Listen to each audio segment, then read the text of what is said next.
और कैसे हैं आप लोग। आशा करता हूँ काफ़ी अच्छे होंगे। अभी हम लोग सॉल्व करेंगे simple question paper social science class 10 session 2022-23 के लिए। इसमें जो मैक्सिमम टाइम है 3 आवर का है और मैक्सिमम मार्क्स 80 है। इस पेपर में 6 सेक्शन है, A B C D E और एफ तक। टोटल 37 क्वेश्चन हैं। सारे क्वेश्चन को सॉल्व करना कंपलसरी है।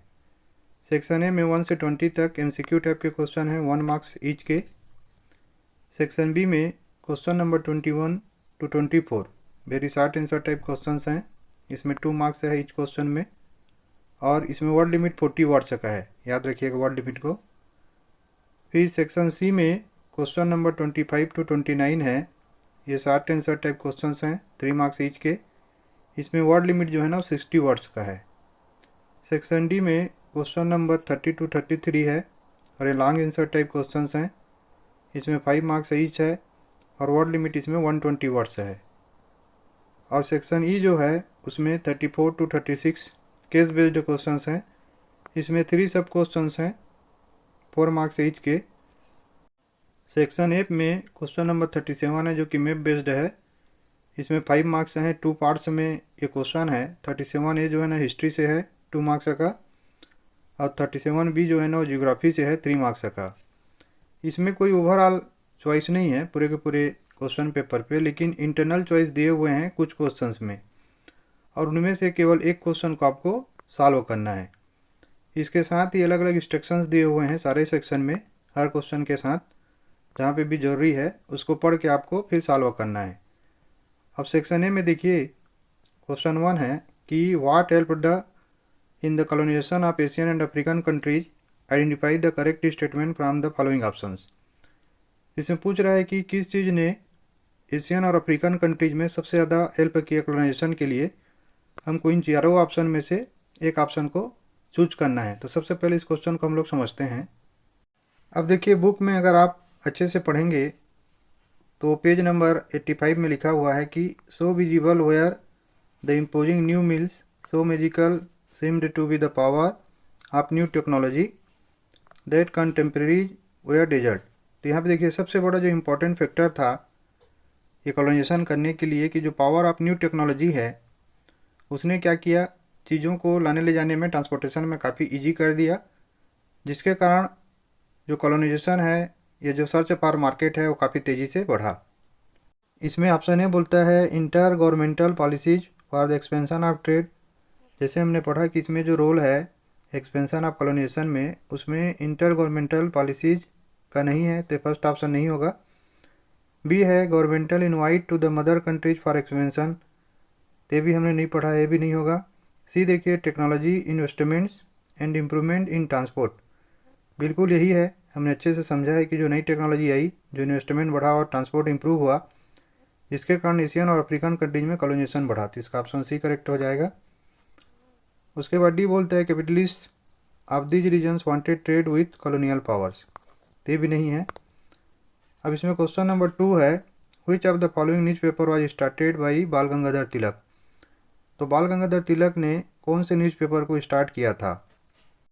अब बुक में देखिए यहाँ पे लिखा हुआ है कि when Punjab revolutionaries were deported in 1907 Bal Gangadhar Tilak wrote with great sympathy about them in his Kesari. तो देखिए बाल गंगाधर तिलक ने यहाँ पे किस न्यूज़पेपर को शुरू किया था, केसरी को। तो इस प्रकार से काफ़ी इंटरनली आपको डीप में पढ़ना है ताकि इस टाइप के क्वेश्चन का आंसर आप इजी वे में लगा सकें। तो इसका आंसर होगा केसरी, तो इसका ऑप्शन बी हो जाएगा, जैसे कि हमने समझा केसरी। अब क्वेश्चन नंबर हम लोग 3 देखते हैं, ध्यान से देखिए। Look at the picture given below, identify the name of the painter of this painting from the following options.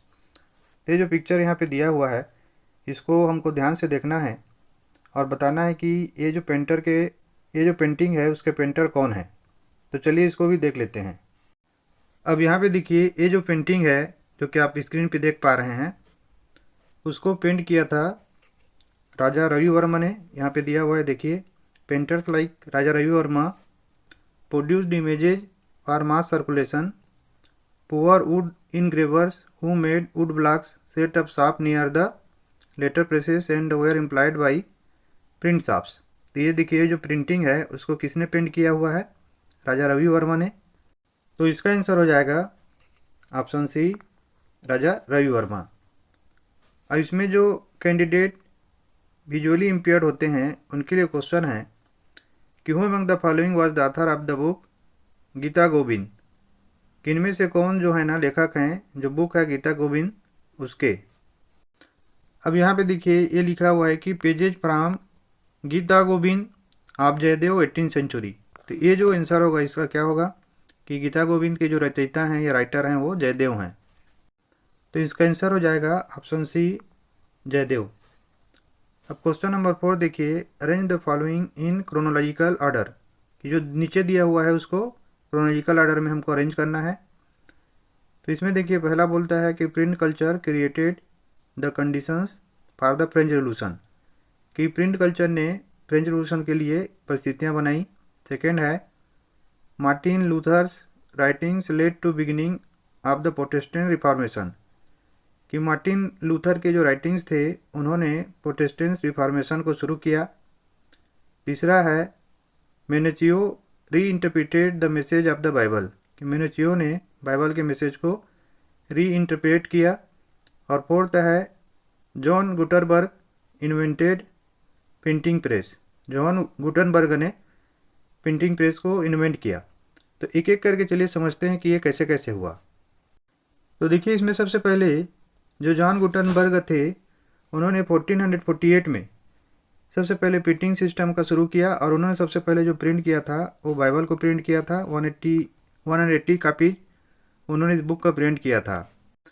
फिर सेकेंड में देखिए यहाँ पे हम देख रहे हैं कि 1517 में जो रिलीजियस रिफार्मर थे मार्टिन लूथर, उन्होंने 95 थीसिस लिखी क्रिटिसाइजिंग करते हुए जो बहुत सारे प्रैक्टिसेस थे, रिचुअल थे रोमन कैथोलिक चर्च के।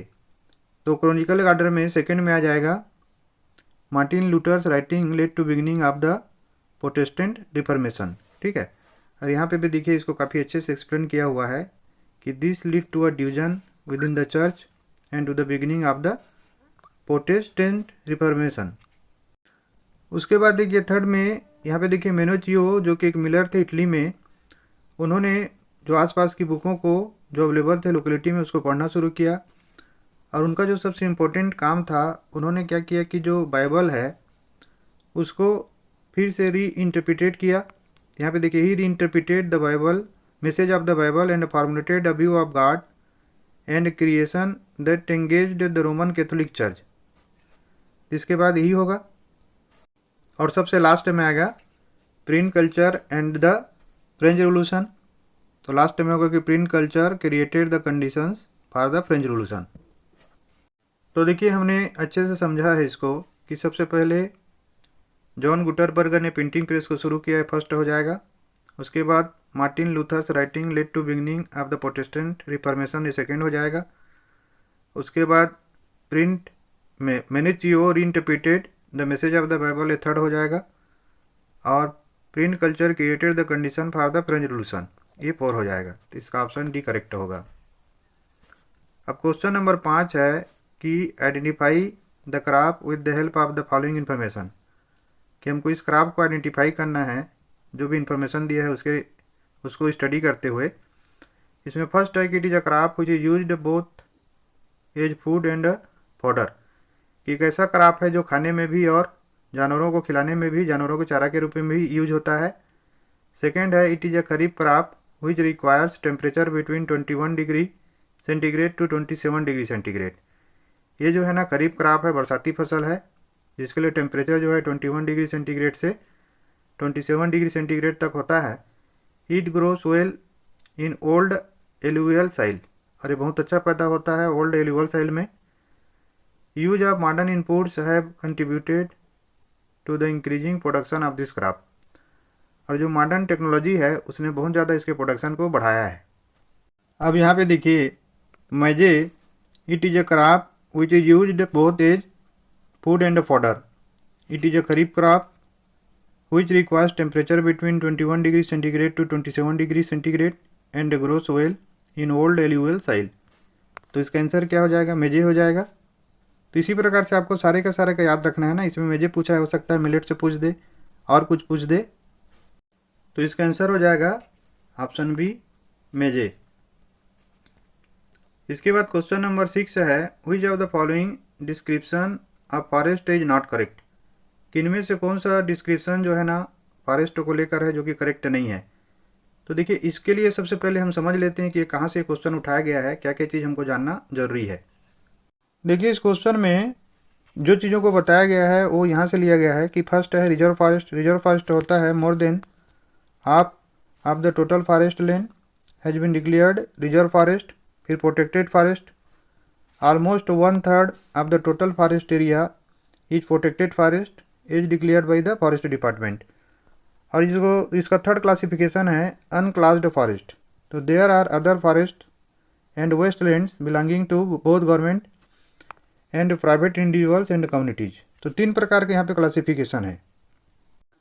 तो देखिए हमने अच्छे से समझा है कि reserve forest reservation of more than half the forest बिल्कुल करेक्ट है, ये तो नॉट करेक्ट नहीं होगा।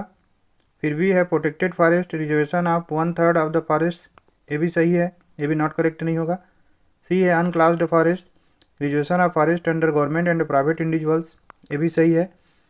और डी देखिए permanent forest reserve and अनक्लास्ड forest for the production of timber, तो जो यही है ना वो नॉट करेक्ट है, तो इसका ऑप्शन डी नॉट करेक्ट होगा। क्वेश्चन 7 है मैच द फॉलोइंग। इसमें रिसोर्सेस हैं renewable resources, non renewable resources, national resources और इंटरनेशनल रिसोर्सेस। और एग्जांपल्स हैं forest and wild life, the oceanic resources, road canals and railway, minerals and fossil fuels. ठीक है, तो इसको एक बार समझ लेते हैं। तो यहाँ पे देखिए सबसे पहला जो रिन्यूएबल रिसोर्सेज जो कि फिर से रिप्लेनिश हो जाता है वो यहाँ पे दिया हुआ है वाइल्ड लाइफ और फॉरेस्ट। वाइल्ड लाइफ और फॉरेस्ट जो है ना वो रिन्यूएबल रिसोर्सेज में आएगा। नॉन रिन्यूएबल रिसोर्सेज में ऐसे रिसोर्सेज जो वेरी लॉन्ग जियोलॉजिकल टाइम में पैदा होते हैं, जिसमें फॉसिल फ्यूल्स आएंगे। उसके बाद नेशनल रिसोर्सेज में जितने भी रोड हैं, रेलवे हैं, फॉरेस्ट है, वाइल्ड लाइफ है, ये सब नेशनल रिसोर्सेज में आते हैं। और इंटरनेशनल रिसोर्सेज में जितने भी oceanic resources beyond 200 nautical miles, ये सब इंटरनेशनल रिसोर्सेज में आते हैं। अब इसमें देखिए हमने अच्छे से समझा है। रिन्यूएबल रिसोर्सेज में यहाँ पे होगा forest and wild life, non renewable resources में होगा minerals and fossil fuels, national resources में होगा रोड कैनाल्स एंड रेलवे, और इंटरनेशनल रिसोर्सेज में होगा द ओशियनिक रिसोर्सेज। तो फर्स्ट का फर्स्ट हो गया, सेकेंड का फोर्थ हो गया, थर्ड का थर्ड हो गया और डी का सेकेंड हो गया, तो इसका ऑप्शन ए करेक्ट हो जाएगा।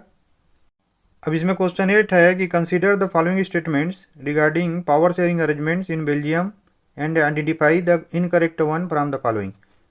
इसमें बेल्जियम में जो पावर शेयरिंग अरेंजमेंट हुआ था उसके रिगार्डिंग ये क्वेश्चन है, उसके बाद से हमको समझ के इनकरेक्ट को इसमें से चूज करना है। अब एकोमोडेशन इन बेल्जियम में हम लोग बेल्जियम में जो पावर शेयरिंग अरेंजमेंट हुआ है उसको समझते हैं। इसमें सबसे पहला है कि constitution prescribes that the number of Dutch and French speaking minister shall be equal in the central government. किनका कॉन्स्टिट्यूशन बोलता है कि जो डच और फ्रेंच स्पीकिंग मिनिस्टर होंगे इक्वल होंगे सेंट्रल गवर्नमेंट में। Some special laws require the support of majority of members from each linguistic group, thus no single community can make decisions unilaterally. Second है many powers of the central government have been given to state governments of the two regions of the country. The state governments are not subordinate to the central government. Third है Brussels has a separate government in which both the communities have equal representation. The French speaking people accepted equal representation in Brussels because the Dutch speaking community has accepted equal representation in central government. उसके बाद इसका last है apart from the central and state government there is a third kind of government. This community government is elected by people belonging to one language community, Dutch, French and German speaking, no matter where they live. This government has the power regarding cultural, educational and language related issues. तो देखिए इसमें हमने अच्छे से समझा है कि जो बेल्जियम में हुआ, अब इसके रिगार्डिंग हमको उसके क्वेश्चन को देखना है। अब देखिए इसमें बोलता है इनकरेक्ट, तो पहला ऑप्शन देखिए कि each number of members from Dutch and French community in the central government, ये तो करेक्ट है, हमने समझा है, तो इनकरेक्ट है नहीं होगा, इसीलिए ऑप्शन सही नहीं होगा। बी है separate government for Brussels with equal representations of communities, ये भी बिल्कुल करेक्ट है, हमने समझा है, ये भी इनकरेक्ट नहीं होगा। सी है the state government to be subordinate to the central government, हमने इसमें पढ़ा है कि जो स्टेट गवर्नमेंट होता है वो सेंट्रल गवर्नमेंट का सबऑर्डिनेट नहीं होता। तो यही जो है ना इनकरेक्ट है, तो इसका ऑप्शन सी हो जाएगा आंसर में। और डी है community government elected by people belonging to one language community. ये भी हमने पढ़ा है, ये भी बिल्कुल सही है, इसीलिए भी इनकरेक्ट नहीं होगा, तो इसका ऑप्शन सी करेक्ट हो जाएगा। क्वेश्चन 9 है which one of the following subjects comes under the legislation of centre and state in India.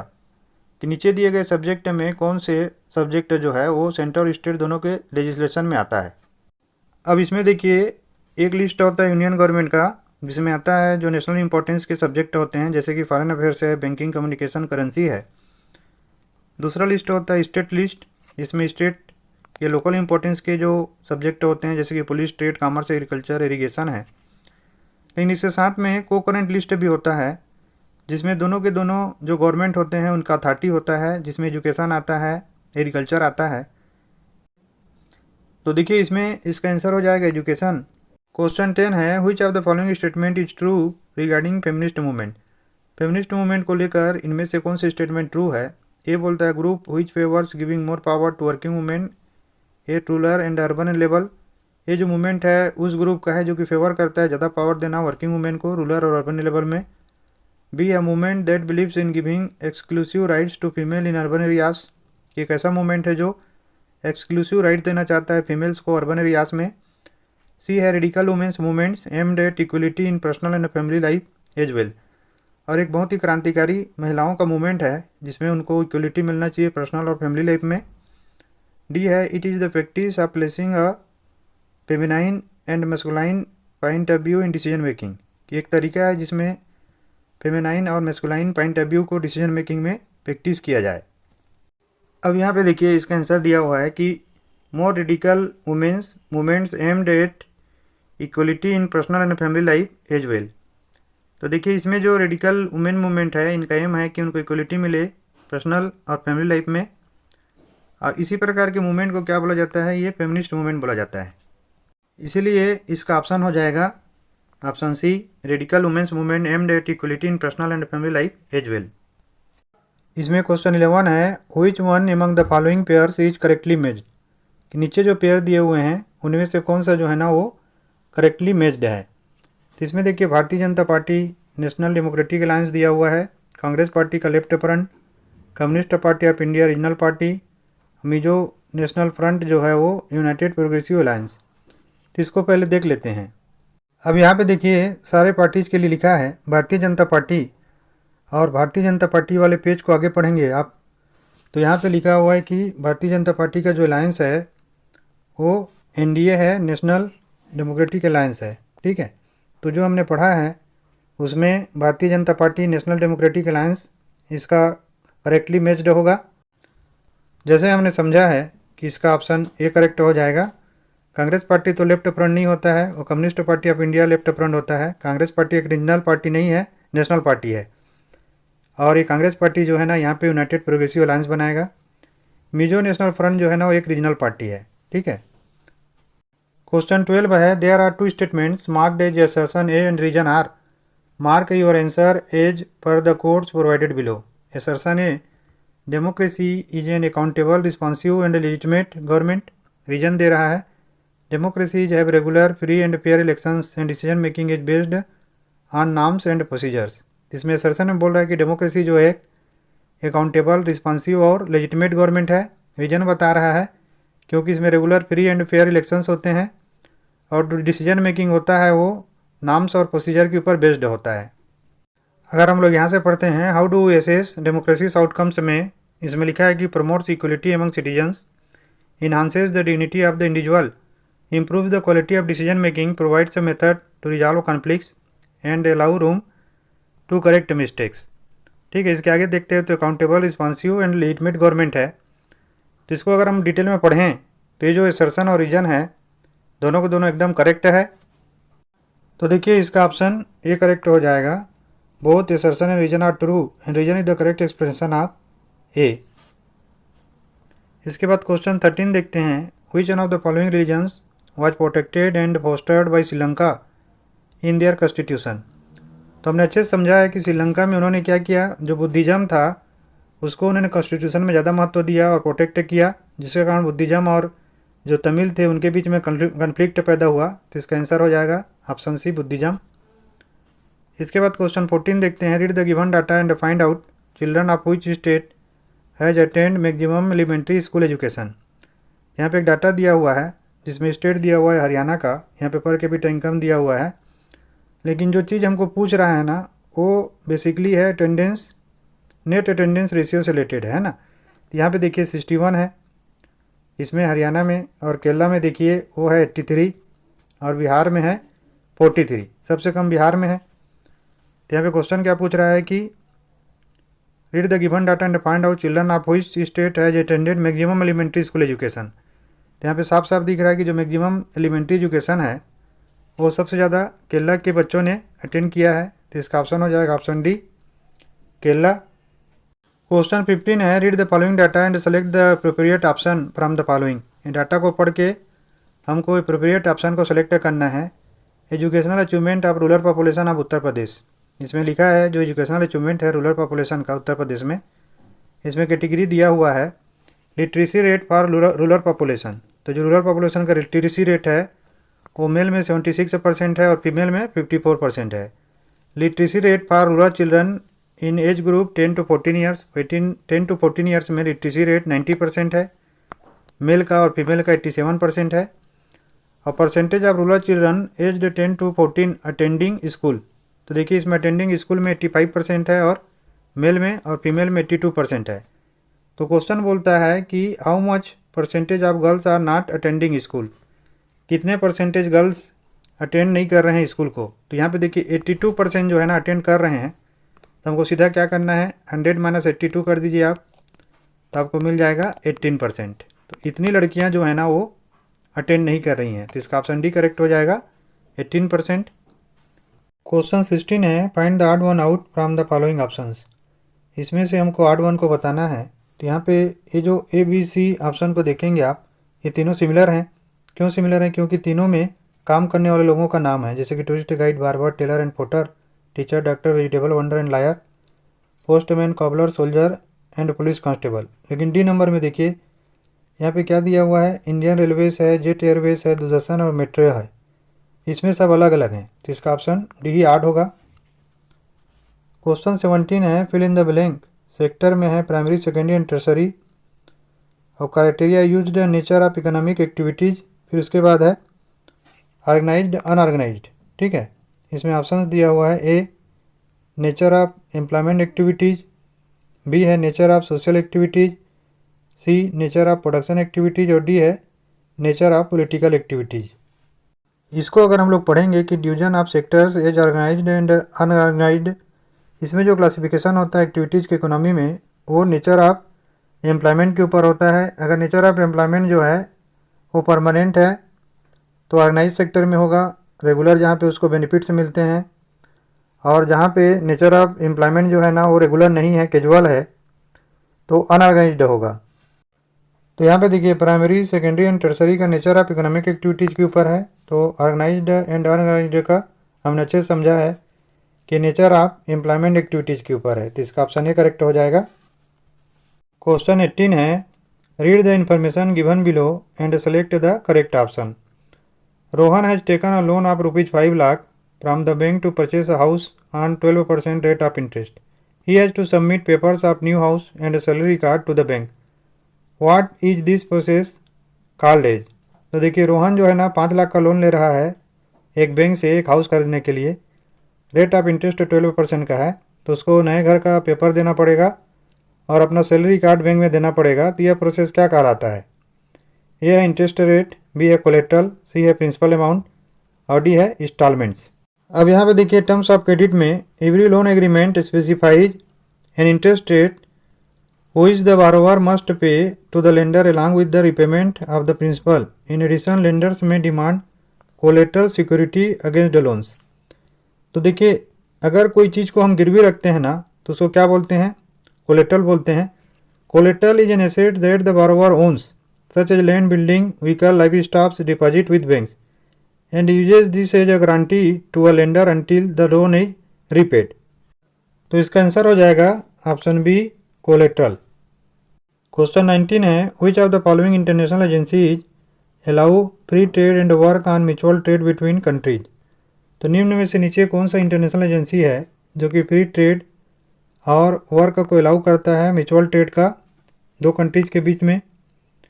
ए है WTO, बी है IMF, सी है UPU और डी है FAO। तो ये है वर्ल्ड ट्रेड ऑर्गेनाइजेशन। यहाँ पे देखिए WTO क्या करता है कि there should be no barriers, trade between countries should be free, all countries in the world should liberalise their policies. तो WTO का काम है कि ऑर्गेनाइजेशन बताता है कि फॉरेन ट्रेड में बैरियर नहीं होना चाहिए और इन्वेस्टमेंट में बैरियर नहीं होना चाहिए। WTO is one such organisation whose aim is to liberalise international trade. और इसका काम है ट्रेड बैरियर को हटाना और ट्रेड को बढ़ाना। तो इसका आंसर हो जाएगा WTO। तो इसका आंसर है 19 का ए WTO। अब क्वेश्चन नंबर 20 है, identify the correct statements about globalisation. तो ग्लोबलाइजेशन को लेकर हमको करेक्ट स्टेटमेंट यहाँ पे बताना है। फर्स्ट है removal of barriers by the government, government के द्वारा बैरियर्स को हटाना। सेकेंड है foreign companies are allowed to set up factories, विदेशी कंपनियों को फैक्ट्री सेटअप के लिए अलाउ करना। थर्ड है has enabled all companies to increase their investments, सारे कंपनी को उनके इन्वेस्टमेंट बढ़ाने के लिए इनेबल करना। और फोर्थ है has lesson foreign investment and foreign trade, foreign investment और फॉरेन ट्रेड को कम करना। अब यहाँ पे देखिए ग्लोबलाइजेशन को काफ़ी अच्छे से समझाया है कि the result of greater foreign investment and greater foreign trade has been greater integration of production and markets across countries. Globalisation is this process of rapid integration or interconnection between countries. MNCs are playing a major role in the globalization process. More and more goods and services, investments and technology are moving between countries. तो हमने अच्छे समझ लिया है कि globalisation में क्या होता है। तो इसमें ऑप्शन ए हो जाएगा कि removal of barriers by the government, और ऑप्शन 2 हो जाएगा foreign companies are allowed to set up factories. ये दोनों ग्लोबलाइजेशन में होता है, और जो थर्ड और फोर्थ है ना, ये इसमें नहीं होता है। तो इसका ऑप्शन ए करेक्ट हो जाएगा। सेक्शन बी पे आ चुके हैं, जो कि वेरी शॉर्ट आंसर क्वेश्चंस है। इसमें 2 मार्क्स के 4 क्वेश्चंस अपने को सॉल्व करना है, टोटल 8 मार्क्स मिलेगा। क्वेश्चन 21 है, analyse any 2 factors that were responsible for the Great Depression in America during 1929। तो 1929 में जो अमेरिका में ग्रेट डिप्रेशन आया हुआ था, उसके लिए कौन कौन से 2 फैक्टर्स जिम्मेदार थे, उसको हमको एनालाइज करना है। तो सबसे पहले इस क्वेश्चन को हम लोग समझते हैं। जो फैक्टर्स ग्रेट डिप्रेशन के लिए रिस्पॉन्सिबल थे, अगर हम यहाँ पे ध्यान से पढ़ेंगे तो उनमें का सबसे मेन रीजन था एग्रीकल्चरल ओवर प्रोडक्शन, जिसके कारण एग्रीकल्चरल जो प्राइसेस थे वो गिरने लगे थे। और प्राइसेस के गिरने के बाद जो फार्मर्स थे उन्होंने इनकम बढ़ाने के लिए और ज़्यादा ओवर प्रोडक्शन किया, जिसके कारण मार्केट में और ज़्यादा सप्लाई बढ़ा और मार्केट में एग्रीकल्चरल जो गुड्स हैं ना, उसके प्राइसेस और ज़्यादा गिरने लगे। साथ ही साथ मिड 1920 तक बहुत सारे जो फॉरेन कंट्रीज़ थे USA को छोड़कर, वो US के लोन के ऊपर फुल्ली डिपेंडेंट थे, क्योंकि US में उस समय कंडीशन इतना अच्छा था कि वहाँ से लोन रेज करना काफ़ी ईजी था। लेकिन जो फर्स्ट हाफ ऑफ 1928 है, उनको काफ़ी ज़्यादा क्राइसिस फेस करना पड़ा, जो कि US के लोन के ऊपर डिपेंड हुआ करते थे, क्योंकि US में खुद कंडीशन ख़राब हो गया, जिसके कारण US ने पैसा विड्रॉ करना शुरू किया, और उसके कारण पूरे यूरोप में बहुत सारे बैंक जो है ना वो फेल हो गए, जिसका प्रभाव पूरे की पूरे दुनिया के ऊपर पड़ा। और बहुत सारी करेंसीज जैसे कि ब्रिटिश पाउंड स्टर्लिंग है, वो कोलैप्स कर गई। इन्हीं में से 2 कारण को अपने को इसके आंसर में लिखना है। तो इसके आंसर में लिखेंगे कि 2 factors responsible for the Great Depression in America were, पहला है the failure of banks due to stock market crash as more people withdrew their savings leading them to closure. और दूसरे में लिखेंगे the USA attempted to defend its economy by raising import duties. तो इसको हम अच्छे से समझ चुके हैं। आप और भी पॉइंट लिख सकते हैं जो मैंने आपको एक्सप्लेन किया है। इसमें क्वेश्चन 22 है, mention the provisions that constitute India into a secular country, कि वो कौन कौन से ऐसे प्रोविजन हैं जिसके कारण भारत जो है एक धर्मनिरपेक्ष या सेकुलर कंट्री बनता है या कंस्टिट्यूट होता है, उसको हमको यहाँ पे मेंशन करना है। इंडिया जो है ना एक सेकुलर कंट्री है, क्योंकि यहाँ पे अगर हम ध्यान से पढ़ेंगे तो इंडिया का कोई ऑफिशियल रीजन नहीं है। साथ ही साथ हमारा कॉन्स्टिट्यूशन जो है सारी इंडिविजुअल और कम्युनिटी को फ्रीडम देता है कि वो कोई भी रिलीजन को प्रोपोगेट कर सकते हैं, प्रैक्टिस कर सकते हैं और प्रोफेस कर सकते हैं, यहाँ तक कि वो किसी भी रिलीजन को फॉलो नहीं कर सकते। कॉन्स्टिट्यूशन प्रोहिबिट करता है किसी भी प्रकार के डिस्क्रिमिनेशन को on the grounds of religion, लेकिन साथ ही साथ कॉन्स्टिट्यूशन अलाउ करता है स्टेट को इंटरवीन करने के लिए मैटर ऑफ रिलीजन में, ताकि रिलीजियस कम्युनिटीज़ के बीच में इक्वलिटी रहे। जैसे कि इंडिया में अनटचेबिलिटी को बैन किया गया है। अब इसका आंसर हम लिखेंगे कि the provisions that constitute India as a secular country are as follows, कि जो प्रयोजन इंडिया को एक सेकुलर कंट्री बनाते हैं वो नीचे दिए हुए हैं। पहला है, our constitution does not give a special status to any religion and prohibits discrimination on grounds of religion. इसको हमको लिखना है, इसको हम समझ चुके हैं। और freedom to profess, practice and propagate any religion और not to follow any. Question 23 है, suggest any 2 ways to conserve energy resources in India. हमको बताना है कि इंडिया में जो एनर्जी रिसोर्सेज हैं, ऊर्जा के स्रोत हैं, उसको हम कैसे संरक्षित कर सकते हैं या कंजर्व कर सकते हैं। उसके 2 तरीकों को यहाँ पे हमको सजेस्ट करना है। एनर्जी रिसोर्सेज के कंजर्वेशन को इंडिया में अगर हम लोग समझें तो यहाँ पे लिखा है कि India is presently one of the least energy efficient countries in the world. We have to adopt a cautious approach for the judicious use our और limited energy resources. For example, as concern citizens we can do our bit by using public transport system instead of individual vehicles, switching off electricity when not in use, using power saving devices and using non conventional sources of energy. After all energy saved is energy produced. तो यहाँ पे काफ़ी अच्छे से इसके answer को दिया है। 2 पॉइंट को लिखना है कि भारत जो है ना दुनिया में सबसे कम एनर्जी एफिशिएंट कंट्री में गिना जाता है। हमको बहुत ध्यान से हमारे जो लिमिटेड रिसोर्सेज ऑफ एनर्जी उनको यूज करना है और एक जिम्मेदार नागरिक होने के नाते पब्लिक ट्रांसपोर्ट यूज करना है इंडिविजुअल व्हीकल के जगह में। साथ ही साथ जब बिजली का उपयोग ना कर रहे हो तो स्विच को ऑफ कर देना है, पावर सेविंग डिवाइसेस का यूज करना है और जो non conventional sources of energy हैं उनको हमको यूज करना है। तो इसमें से 2 पॉइंट को हमको लिखना है। अब इसके आंसर में लिखेंगे कि 2 ways to conserve energy resources in India are as follows, कि 2 तरीक़ों से जिससे हम एनर्जी रिसोर्सेज को कंजर्व कर सकते हैं इंडिया में, वो नीचे दिए हुए हैं। फर्स्ट है, instead of using fossil fuels other renewable sources of energy such as biogas, solar, wind should be used. दूसरा है, using power saving devices and switching off electricity when not in use. तो हम इसको अच्छे से समझ चुके हैं। और भी पॉइंट जो कि आपने समझा है उसको आप लिख सकते हैं।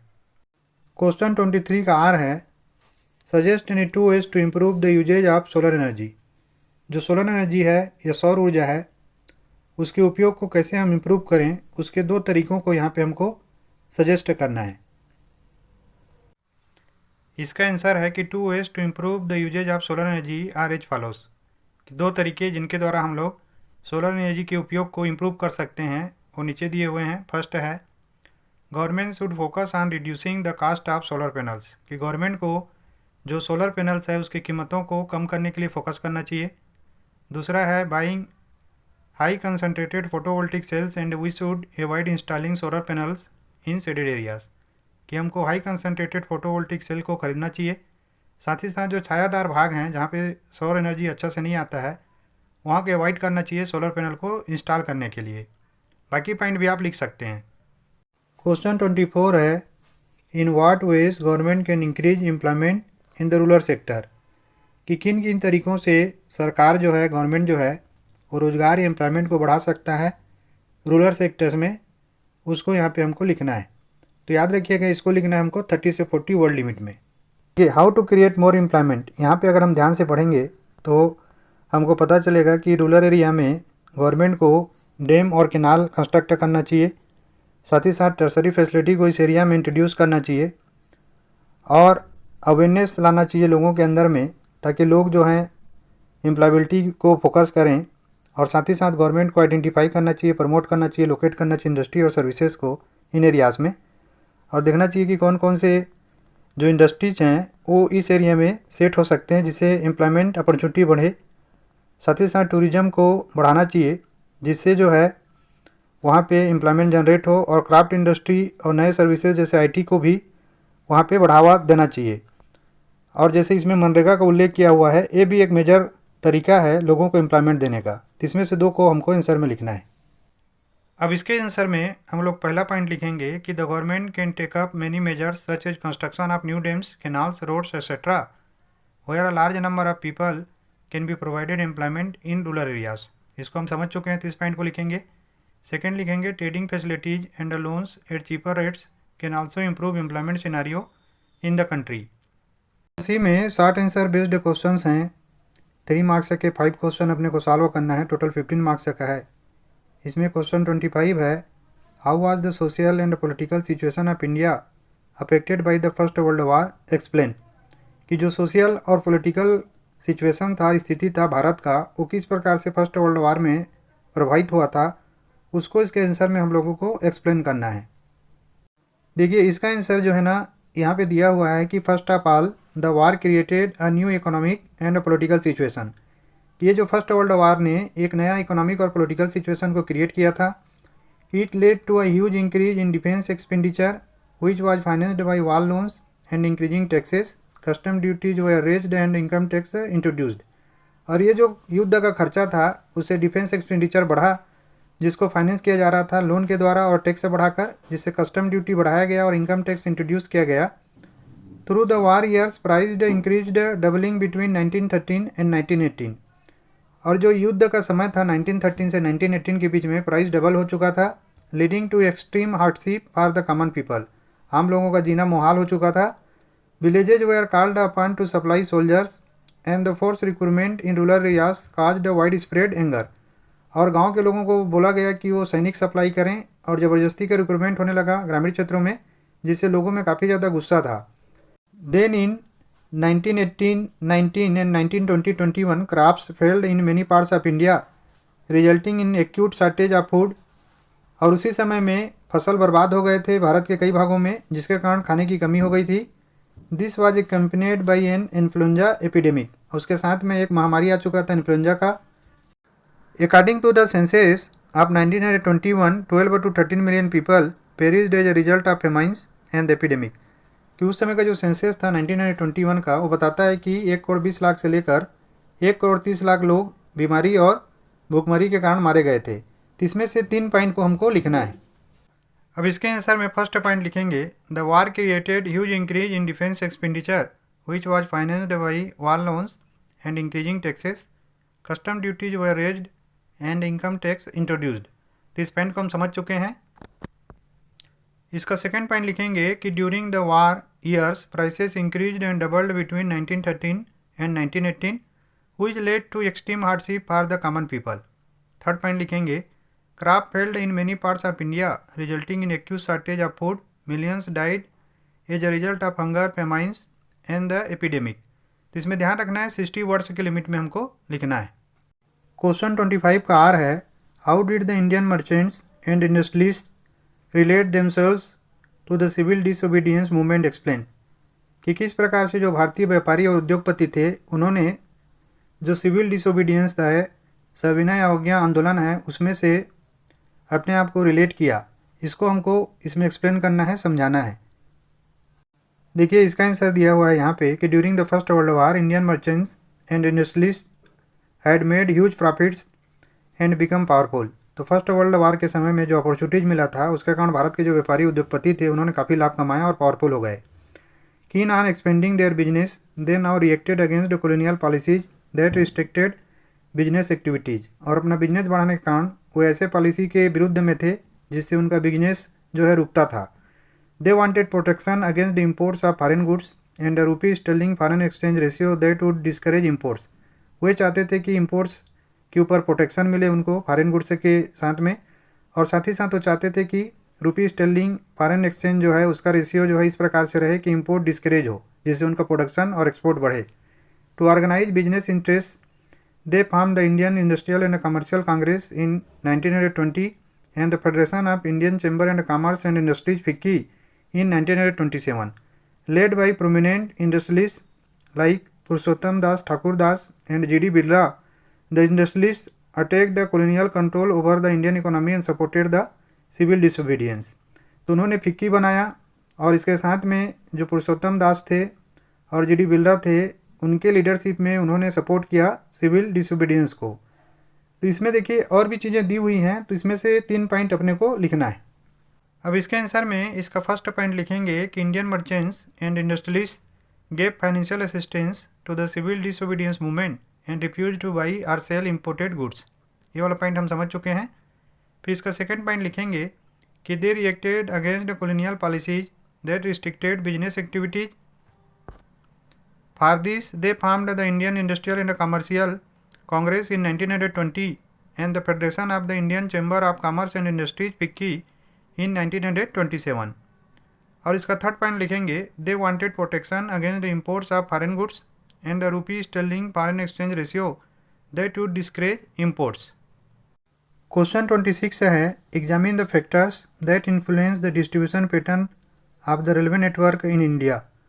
हमको बताना है कि कौन कौन से फैक्टर्स हैं जो प्रभावित करते हैं जो रेलवे नेटवर्क है उसके वितरण को, डिस्ट्रीब्यूशन पैटर्न को भारत में। इसका आंसर यहाँ पे दिया हुआ है कि the distribution pattern of the railway network in the country has been largely influenced by physiographic, economic and administrative factors.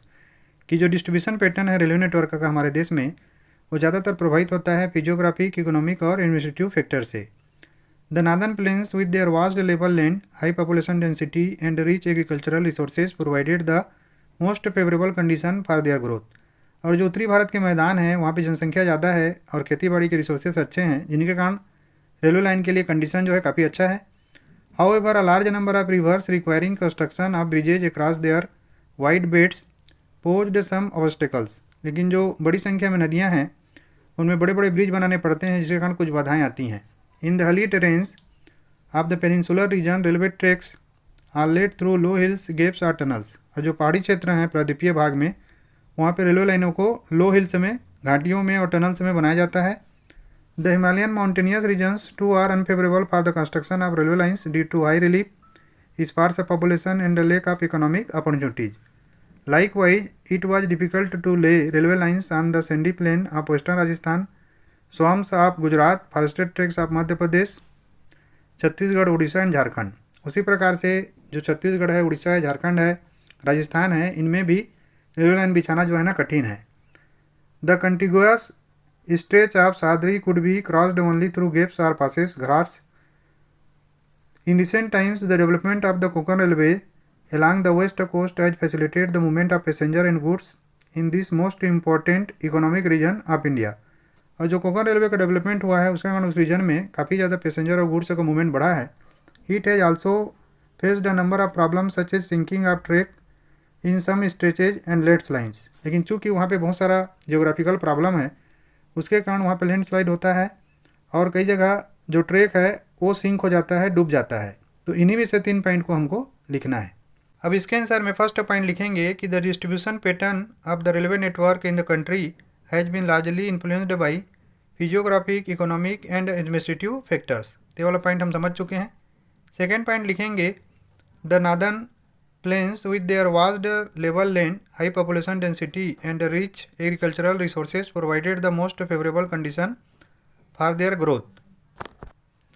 और इसका थर्ड पॉइंट लिखेंगे कि desert of Rajasthan On the sandy plain of western Rajasthan, it is very difficult to lay railway lines, which has hindered the development of railways। तो देखिए यहाँ पे मैंने 3 point discuss किया है, 3 पॉइंट बताया है, लेकिन हमने जो समझा है कई सारे पॉइंटों को समझा है उनको भी आप इसके आंसर में लिख सकते हैं, उसमें कोई गलत नहीं होगा, आपको पूरा नंबर मिलेगा।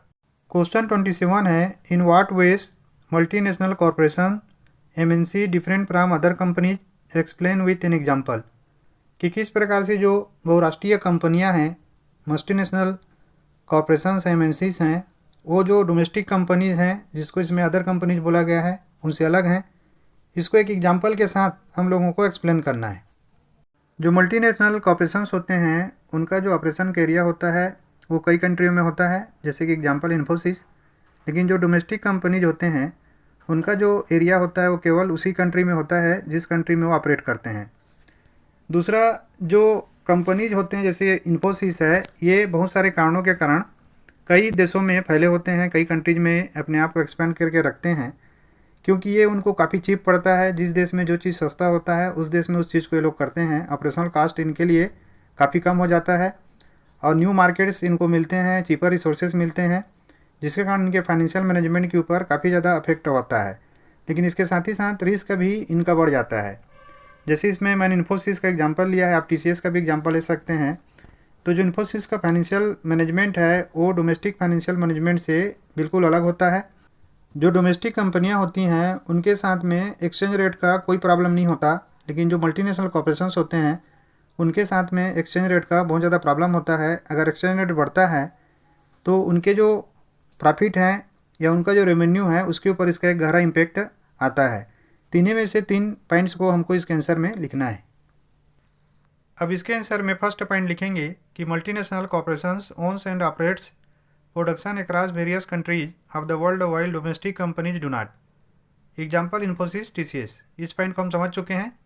सेकेंड पॉइंट लिखेंगे companies Infosys expand globally for various reason such as to gain access to new markets, lower resources cost and lower operational cost.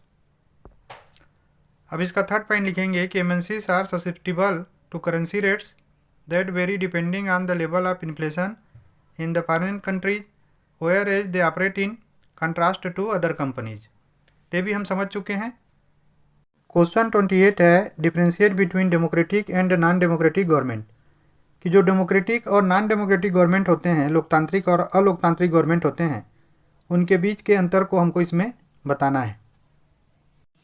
देखिए डेमोक्रेटिक और नॉन डेमोक्रेटिक गवर्नमेंट में जो डिफरेंस है, अगर आप इसको अच्छे से पढ़ेंगे तो इसमें दिया हुआ है कि डेमोक्रेटिक गवर्नमेंट जो है ना ट्रांसपेरेंट होते हैं, लेजिटिमेट होते हैं, अकाउंटेबल होते हैं। वहीं पे जो नॉन डेमोक्रेटिक गवर्नमेंट होते हैं वो केवल कुछ लोगों के द्वारा चुने गए होते हैं। डेमोक्रेटिक गवर्नमेंट जो है डिग्निटी और फ्रीडम सबको प्रोवाइड करते हैं बिना कोई भेदभाव के, बिना कोई डिस्क्रिमिनेशन के। और कोई भी कन्फ्लिक्ट होता है डेमोक्रेसी में तो डिबेट, डिस्कशन और नेगोशिएशन के थ्रू में वो सॉल्व होता है, न कि किसी एक के मर्जी से। इसमें माइनॉरिटी और मेजॉरिटी के बीच में कॉर्पोरेशन होता है और एक बहुत ही कॉमन फिनोमेना है डेमोक्रेटिक गवर्नमेंट का। और इससे लोगों का जो डिग्निटी है वो बढ़ता है। साथ ही साथ यहाँ पे रेगुलर, फ्री और फेयर इलेक्शंस होते हैं और जो भी मेजर पॉलिसीज़ हैं उसमें पब्लिक डिबेट होता है। कोई भी गवर्नमेंट को क्रिटिसाइज कर सकता है। तो ये पूरा का पूरा जो पेज है ना, दोनों पेज में आप काफ़ी अच्छे से इसको पढ़ सकते हैं और बहुत सारा पॉइंट इसमें लिख सकते हैं। तो चलिए 3 पॉइंट हम लोग लिखते हैं। अब इसके आंसर में देखिए एक टेबल बना दीजिएगा जैसे मैंने बनाया हुआ है। एक साइड में डेमोक्रेटिक गवर्नमेंट लिखिएगा, एक तरफ नॉन डेमोक्रेटिक गवर्नमेंट। तो डेमोक्रेटिक गवर्नमेंट और नॉन डेमोक्रेटिक गवर्नमेंट में जो पहला पॉइंट है डेमोक्रेटिक गवर्नमेंट का कि it is transparent, legitimate and accountable. और उसी में हम नॉन डेमोक्रेटिक गवर्नमेंट में लिखेंगे it is selected and formed at its own discretion. Second point लिखेंगे कि it provides dignity and freedom to all and resolve conflicts through debate and discussions. और non democratic government में लिखेंगे कि rights and freedoms are restricted, rulers are superior and above law. अब इसके third point में लिखेंगे कि people elected representatives in the government, example democracy, और power inherited or taken by force by a dictator or the military, example dictatorship, absolute monarchy. Question 29 है tertiary sector is different from other sectors, justify the statement with suitable arguments. कि जो tertiary sector होता है वो जो बाकी 2 sector हैं primary और सेकेंडरी उससे अलग होता है। ये जो स्टेटमेंट है इसको एक सुटेबल आर्गूमेंट के साथ, एक अच्छे तर्क के साथ हम लोगों को जस्टिफाई करना है। अगर इस पेज को आप ध्यान से पढ़ेंगे तो इसमें टर्सरी सेक्टर और प्राइमरी सेक्टर और सेकेंडरी सेक्टर के बारे में काफ़ी डिटेल में दिया हुआ है। तो जो टर्सरी सेक्टर होता है बेसिकली एक सर्विस सेक्टर है, जबकि प्राइमरी और सेकेंडरी सेक्टर जो होते हैं वो गुड्स प्रोवाइड करते हैं, गुड्स प्रोड्यूस करते हैं। टर्सरी सेक्टर जो है सपोर्ट करता है, हेल्प करता है डेवलपमेंट में प्राइमरी और सेकेंडरी सेक्टर के। टर्सरी एक्टिविटीज़ जो होते हैं वो असिस्ट करते हैं प्रोडक्शन प्रोसेस में। साथ ही साथ टर्सरी सेक्टर जो है ना वो सर्विसेज देता है, जैसे कि यहाँ पे आप पढ़ सकते हैं कि transport, storage, communication, banking, trade, इसके एग्जांपल हैं टर्सरी एक्टिविटीज़ के। और जो सबसे बड़ा इम्पोर्टेंट है जिसमें इंडिया में जो कॉल सेंटर्स हैं, सॉफ्टवेयर कंपनीज हैं, ये बहुत ज़्यादा एम्प्लॉयमेंट जनरेट करता है। Tertiary sector generates more employment than other sectors. इनमें से 3 पॉइंट को इसके आंसर में हमको लिखना है। अब इसके आंसर में लिखेंगे फर्स्ट पॉइंट कि the tertiary sector is different from other sectors because it produces service but other 2 sectors produce goods. ये हम समझ चुके हैं। सेकेंड पॉइंट इसका लिखेंगे कि the activities under tertiary sector help in the development of the primary and secondary sectors. और third point लिखेंगे tertiary sector generates more employment than other sectors and provide services like transport, banking etcetera. Section D पे आ चुके हैं। Long answer based questions हैं, 5 marks each के। Total 4 question solve करने हैं, मैक्सिमम मार्क्स 20 है और इसमें चारों में इंटरनल चॉइस दिया हुआ है और 120 वर्ड का लिमिट है। इसमें क्वेश्चन 30 है, highlight the various measures and practices that French revolutionaries introduced to create a sense of collective identity amongst the French people. इसमें हमको हाईलाइट करना है जो अलग अलग प्रकार के मेजर्स और प्रैक्टिसेस फ्रेंच क्रांतिकारियों ने इंट्रोड्यूस किया था, जिससे सेंस ऑफ कलेक्टिव आइडेंटिटी पैदा हो फ्रेंच लोगों के बीच में। इस क्वेश्चन का आंसर जो है ना इस पेज में है कि from the very beginning the French revolutionary introduced various measures and practices that could create a sense of collective identity amongst the French people. The idea of la patrie the fatherland and lay city on the citizen emphasize the notion of a united community enjoying equal rights under a constitution। कि ये जो idea था ला पिट्रे का या पितृभूमि का और ला सिटियोन का या नागरिकता का, उसने एक यूनाइटेड कम्युनिटी बनाने का प्रयास किया जिसमें सबको समान अधिकार थे एक संविधान के अंदर में। A new French flag the tricolour was chosen to replace the former royal standard. और एक नया झंडा बनाया गया जो कि ट्राई कलर था, पुराने की जगह में उसने जगह लिया। The States General was elected by body of active citizens and renamed national assembly. और स्टेट जनरल को फिर से इलेक्ट किया गया और नया नाम दिया गया उसको नेशनल असेंबली का। New hymns were composed, oaths taken and martyrs commemorated all in the name of the nation. और राष्ट्र के नाम से नए प्रकार के हाइम्स कंपोज किए गए, शपथ लिए गए और शहीदों को याद किया जाने लगा। A centralised administrative system was put in place and it formulated uniform laws for all citizens within its territory। और एक सेंट्रलाइज एडमिनिस्ट्रेटिव सिस्टम जो है ना लागू किया गया जिसने सभी नागरिकों के लिए एक समान नियम बनाए टेरिटरी के अंदर में, फ्रांस के क्षेत्र के अंदर में। Internal customs duties and dues were abolished and uniform system of weights and measures was adopted. और जो आंतरिक ड्यूटीज़ थे, जो कर लगते थे, उसको ख़त्म किया गया और एक समान वेट्स और मेजर्स को अडॉप्ट किया गया। Regional dialects were discouraged and French as it was spoken and written in Paris became the common language of the nation. और जो क्षेत्र के बोलियां थीं उनको डिस्करेज किया गया और फ्रेंच जो कि पेरिस में बोला जाता था उसको ही पूरे के पूरे फ्रांस नेशन का एक कॉमन लैंग्वेज बनाया गया। तो देखिए इसमें से जो है ना केवल 5 पॉइंट आपको लिखना है। आंसर 30 में लिखेंगे कि the French revolutionaries introduced various measures and practices that help the French people develop a feeling of national identity. इसको हम समझ चुके हैं। फर्स्ट पॉइंट लिखेंगे the ideas of la patrie the fatherland and le citoyen the citizen emphasised the notion of a united community enjoying equal rights under a constitution. ये first point होगा। Second में लिखेंगे the French tricolour was chosen as the new flag instead of the former royal standard. Third में लिखेंगे citizens were allowed to elect members to the States General which was renamed as the National Assembly. New hymns were composed, oaths taken, and martyrs commemorated। इसका fourth point लिखेंगे A central administrative system was put in place and it formulated uniform laws for all citizens within its territory. A uniform system of weights and measures was introduced। Last और fifth point लिखेंगे French became the common language as it was written and spoken in the capital city of Paris and regional languages were discouraged। Question 30 का are है highlight the role of Otto von Bismarck in making of Germany. जो Prussia के chief minister थे Otto von Bismarck, उनका जो रोल था Germany के यूनिफिकेशन में, उसको इसमें हाईलाइट करना है। अब इसका आंसर देखिए यहाँ से शुरू होता है कि प्रूसिया टूक on the leadership of the movement for national unification. कि प्रूसिया ने नेशनल यूनिफिकेशन का जो आंदोलन था उसका लीडरशिप किया। It's chief minister Otto von Bismarck was the architect of this process carried out with the help of the Prussian army and bureaucracy. और जिसके मुख्यमंत्री थे ओटो वन बिस्मार्क, जिसके मुख्य कर्ता धर्ता थे, लेकिन उनका सहयोग करने वाले थे प्रूसियन आर्मी और वहाँ का जो ब्यूरोक्रेसी है वो। 3 wars over 7 years with Austria, Denmark and France ended in Prussian victory and completed the process of unification। तो 3 युद्ध लड़े गए 7 साल के अंदर में ऑस्ट्रिया, डेनमार्क और फ्रांस के साथ में, जिसमें प्रूसियन जो है जीतता है और प्रोसेस ऑफ यूनिफिकेशन कंप्लीट होता है। इन January 1871 the Prussian king William first was proclaimed German emperor in a ceremony held at Versailles. और जनवरी 1871 में जो प्रूसियन किंग थे विलियम फर्स्ट, उनको जर्मन एम्पेरर घोषित किया जाता है एक समारोह में जो वर्सेलिज में होता है। On the bitterly cold morning of 18 January 1871, an assembly comprising the princes of the German states, representatives of the army, important Prussian ministers, including the chief minister Otto von Bismarck, gathered in the up-heated hall of mirrors in the place of Versailles to proclaim the new German emperor headed by Kesar William first of Prussia. तो देखिए पूरा का पूरा event इसमें दिया गया है। तो इसमें से 5 पॉइंट हमको लिखना है।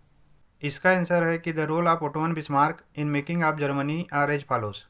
जो रोल था ओटो वन बिस्मार्क का जर्मनी के यूनिफिकेशन में या जर्मनी को बनाने में, वो नीचे दिया हुआ है। फर्स्ट पॉइंट है Otto von Bismarck is regarded as the architect of German unification. He carried out this task of unification through bureaucratic means and military power. इसके सेकेंड पॉइंट में लिखेंगे कि over the period of 7 years 3 wars were fought with Austria, Denmark and France, all of which ended in Prussian victory and completed the process of unification under his leadership. इसमें third point है Otto von Bismarck then Prussian chief minister is particularly well known for his iron and blood policy. फिर fourth point है in a ceremony held in Versailles in January 1871 Prussian king William first was proclaimed a German emperor.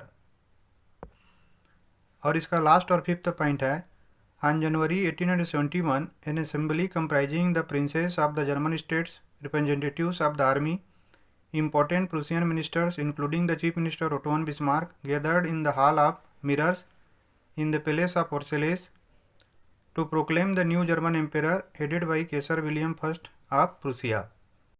Question 31 है manufacturing sector is considered as the backbone of general and economic development. जो manufacturing sector है, विनिर्माण क्षेत्र है, उसको माना जाता है कि वो सामान्य इकोनॉमिक डेवलपमेंट का बैकबोन है, रीढ़ की हड्डी है। Examine the statement in the context of India. तो इंडिया को ध्यान में रखते हुए ये जो स्टेटमेंट है उसको हमको एग्जामिन करना है। इस क्वेश्चन का आंसर जो है ना यहाँ पे दिया हुआ है कि manufacturing industries not only help in modernising agriculture which forms the backbone of our economy, they also reduce the heavy dependence of people on agricultural income by providing them jobs in secondary and tertiary sectors। तो जो manufacturing sectors है वो agriculture को modernise करता है, जो कि हमारी इकोनॉमी का बैकबोन है। साथ ही साथ लोगों का जो निर्भरता है एग्रीकल्चरल इनकम के ऊपर, उसके अलावा भी उनको जॉब देता है सेकेंडरी और टर्सरी सेक्टर्स में। Industrial development is a precondition for eradication of unemployment and poverty from our country. This was the main philosophy behind public sector industries and joint sector ventures in India. It was also aimed at bringing down regional disparities by establishing industries in tribal and backward areas. तो जो regional disparities है, जो क्षेत्रों का अंतर है industry के comparison में, तो ये क्या करता है मैन्युफैक्चरिंग सेक्टर उन एरिया में भी, जैसे कि ट्राइबल और बैकवर्ड एरियाज हैं, वहाँ पे भी इंडस्ट्री इस्टेब्लिश करता है, जिससे जो रीजनल इम्बैलेंस है वो बैलेंस हो जाता है। Export of manufactured goods expands trade and commerce and brings in much needed foreign exchange. और जो एक्सपोर्ट होता है मैन्युफैक्चर्ड गुड्स का, बने हुए सामानों का, उससे व्यापार बढ़ता है और साथ ही साथ विदेशी मुद्रा या फॉरेन एक्सचेंज भी आता है। Countries that transform their raw materials into wide variety of finished goods of higher value are prosperous. India's prosperity lies in increasing and diversifying its manufacturing industries as quickly as possible। तो जो countries अपने raw material को finished good में high value में convert करते हैं वो समृद्ध होते हैं। और भारत का भी जो प्रॉस्पेरिटी है या समृद्धि है डिपेंड करता है वो कितना ज़्यादा और कितना तेज़ी से अपने मैन्युफैक्चरिंग सेक्टर को डाइवर्सिफाई करेगा और इंक्रीज करेगा। तो इसमें से जो हैं 5 पॉइंट अपने को लिखना है। इसका आंसर है कि manufacturing sector is considered the backbone of economic development because first है manufacturing industries not only help in modernising agriculture which forms the backbone of our economy, they also reduce the heavy dependence of people on agricultural income by providing them jobs in secondary and tertiary sectors. इसका second है industrial development is a precondition for eradication of unemployment and poverty from our country. Third है it also helps in bringing down regional disparities by establishing industries in tribal and backward areas.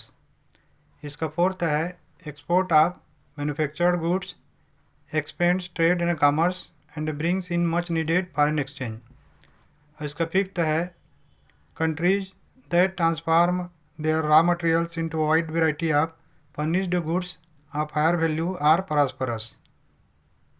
Question 31 का are है Examine the multi-pronged aspects of information technology and electronic industry। जो विविध प्रकार के aspect हैं information technology IT sector के और electronics industry के, उसको हमको इस क्वेश्चन में एग्जामिन करना है। इसका आंसर यहाँ पे है कि the electronic industry covers a wide range of products from transistor sets to television, telephones, cellular telecom, telephone exchange, radars, computers and many other equipments required by the telecommunication industry.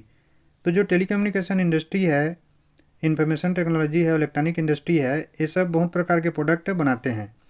Bengaluru has emerged as the electronic capital of India. अब बेंगलुरु जो है भारत का electronic capital है।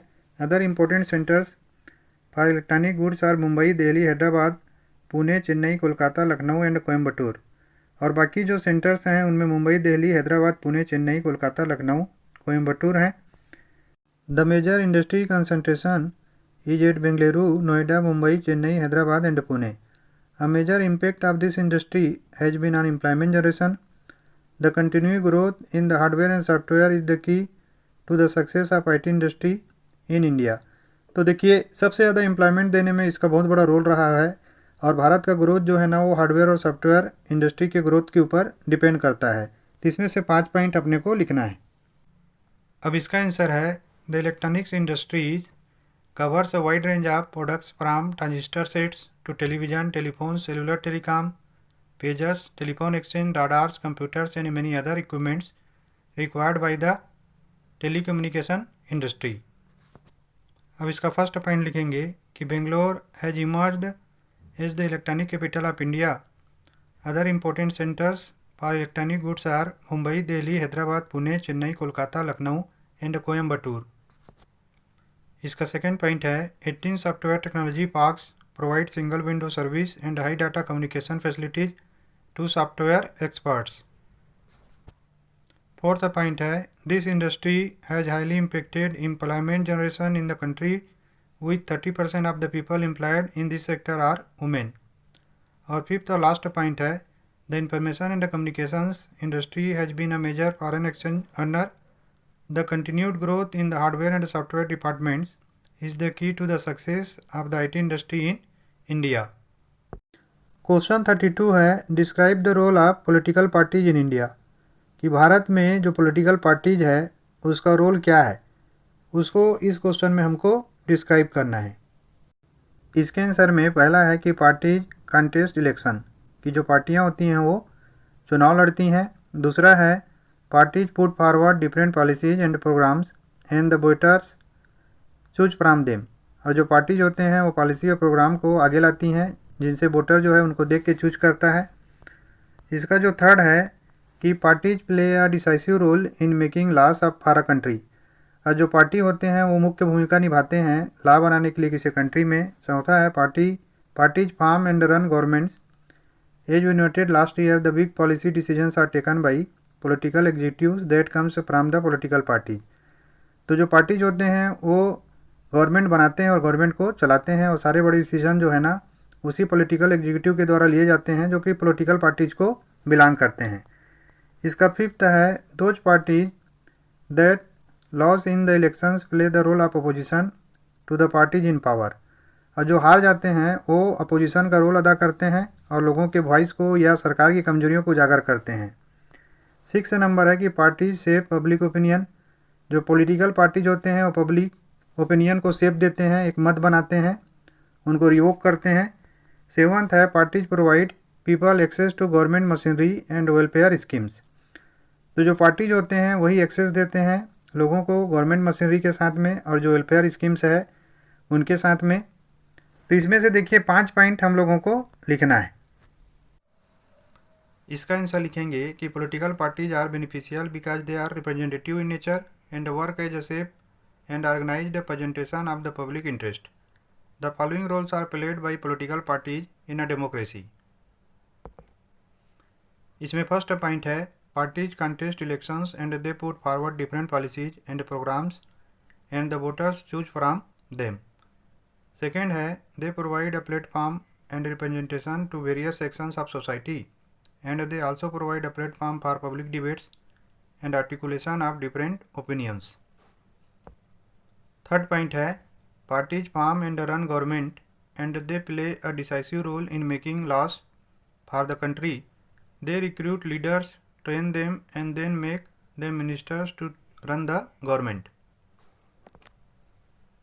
इसका fourth point है they shape public opinion and provide people access to government machinery and welfare schemes implemented by governments.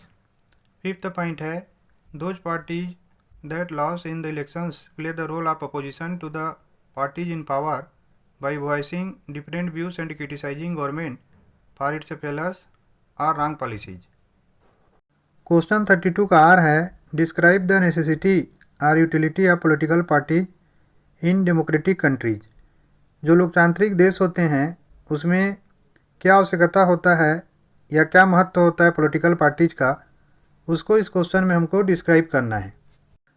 अब इसका answer जो है ना यहाँ से शुरू होता है कि elected representatives will be accountable to their constituency for what they do in the locality.